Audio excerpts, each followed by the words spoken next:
ஹெல்மெட்டை எதிரிக்கு போடாம உனக்கு நீயே போட்டுக்கிட்டியே. டேடாரா, நீ ஒரு மடைய. ஒப்பாரி வைக்காத டோபி, நான் உயிரோட தான் இருக்கேன். உறிஞ்சுதா?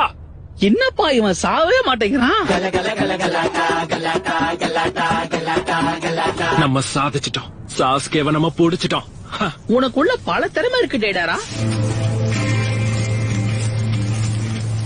பொழுதி போனதுக்கு அப்புறம் பாராட்டிருக்கலாம். என்னப்பா இவன் நினைச்ச மாதிரியே தப்பிச்சிட்டான். ஆய மூடு. இல்ல சாஸ்கேவோட ஃபைட் பண்ண போறோமா? எப்பா அந்த ரெண்டுத்துல எதுகிட்டயுமே வம்ப வச்சுக்காதுன்னு தான் சொல்றேன். நாம தான் கொடுத்த வேலையை சிறப்பா முடிச்சிட்டோம்ல. அந்த சாஸ்கே என்ன டெய்ல்டு பீஸ்டா? சபையில வார்த்தையை விட்டு மாட்டிக்காத. உங்க ட்ரெஸ்ஸ வச்சு பார்த்தா நீங்க கண்டிப்பா. ஓ, நீரா சாஸ்கேவா? பாக்குறதுக்கு அச்சேசல் அப்படியே இட்டாச்சி மாதிரியே இருக்க. இல்லப்பா இல்லப்பா, அம்மா பயமா இருக்கு.